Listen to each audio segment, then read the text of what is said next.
How you doing, guys? Today I'm gonna talk about one of my favorite superhero characters, where you can find a lot of occult references. The ultimate magician and man-boy, Shazam. Captain Marvel, also known as Shazam, was originally published by Fawcett Comics. Based on comic book sales, the character was the most popular superhero of the 1940s, outselling even Superman.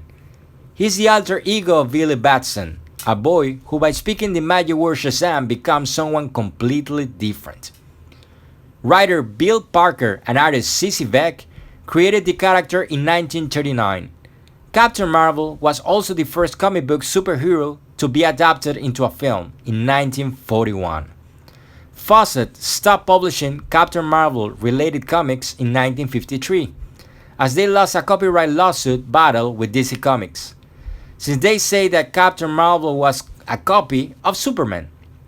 Therefore, at his best, Shazam has always been compared to Superman.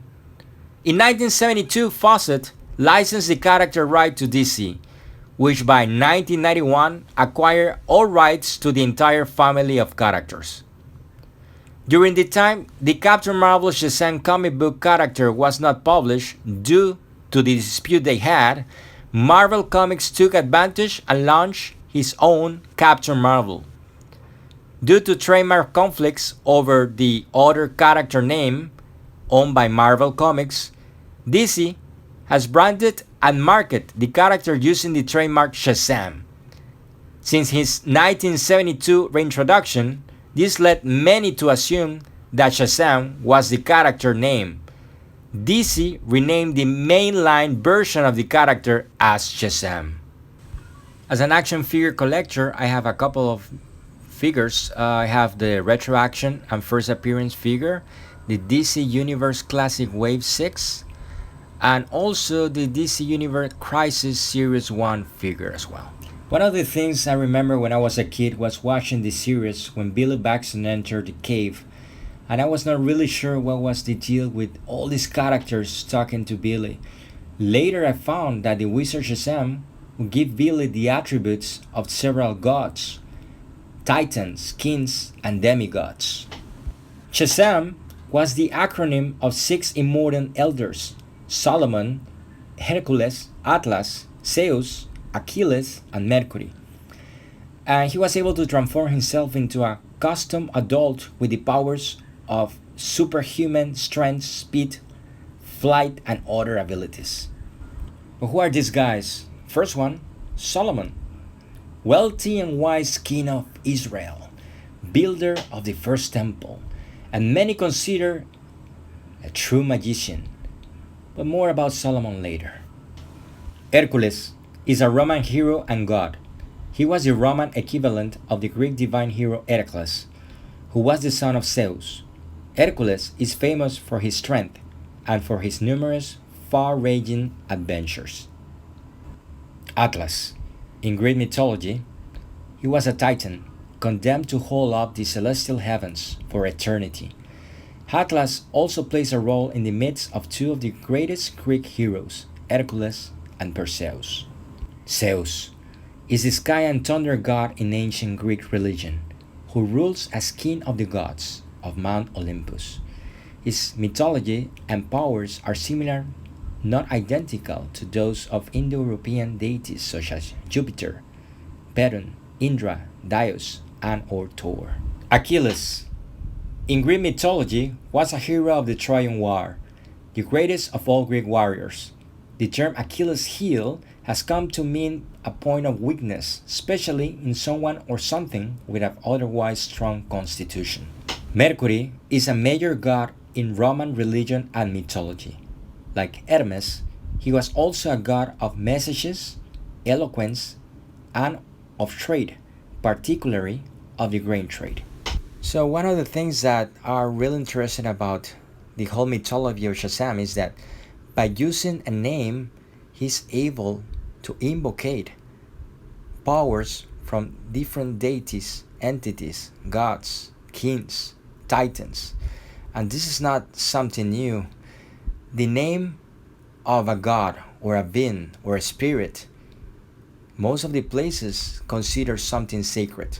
For instance, the Tetragrammaton, which is the name of God, Yud Hebavhe, is considered the lost name of God, since the vowels pronunciation in Hebrew are lost. And some say that by knowing the real name you might invoke the holy name of God, who some believe should be forbidden. Therefore, they just pronounce the consonant sounds. So here's where our old friend Solomon comes in. Since he's not only mentioned in the Old Testament or the Torah, to be fair, but also in the Quran and all Talmudic traditions, where some say that in order to build the temple, he evoked the presence of demons, reason why no noise nor tool was heard while the construction of the temple took place.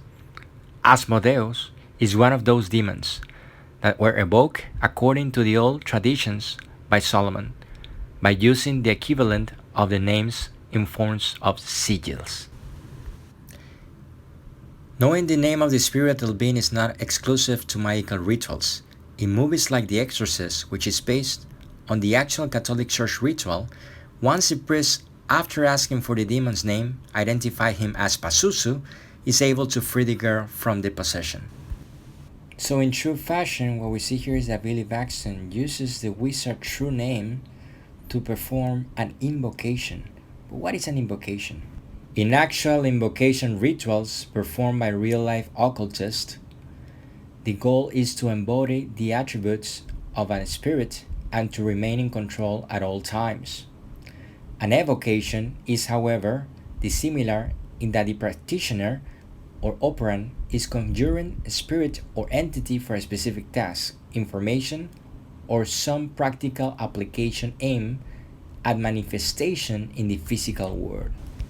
The Goetia, or Lesser Key of Solomon, is an excellent example of such evocation.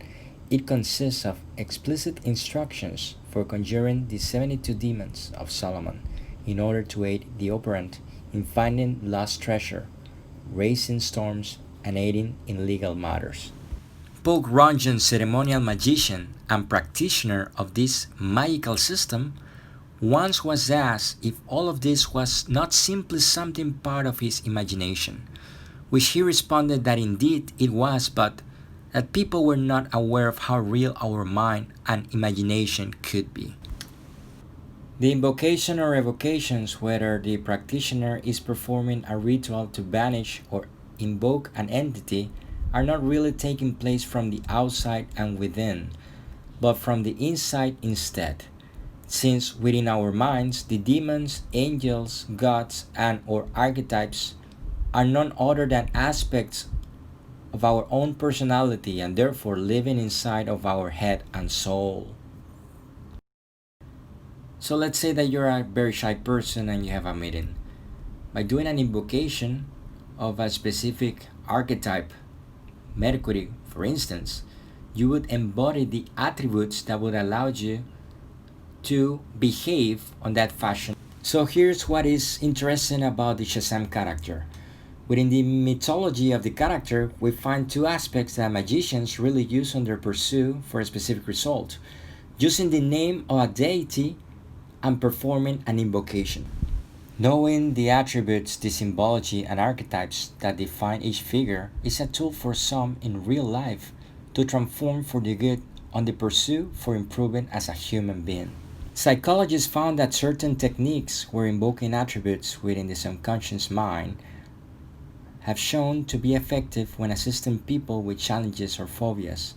The key here is the understanding of the attributes and what they represent, whether they are ancient gods, a real person, or a fictional character.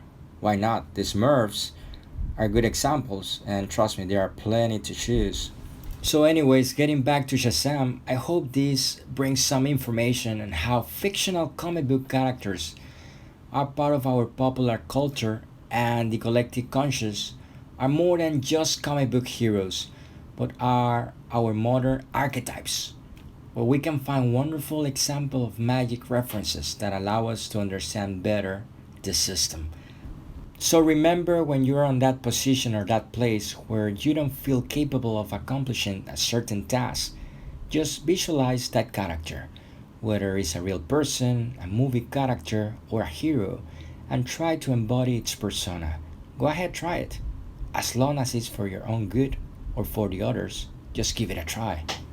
So dear friends, I hope you like this video. I plan to post more characters. There is so much stuff we can talk about.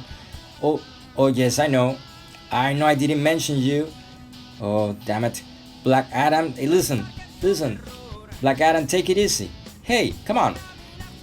Black Adam requires a separate video, okay? I'm sorry about that, but you know that there's a lot of stuff I can talk about. So let's go back to Captain Marvel, Shazam. I hope you like this video, and again, I'm planning to post more stuff. Please subscribe to my channel, like it, share. You can follow me on Instagram, and take care and do what you will. God bless. Also guys, check the link on the description. You won't be disappointed.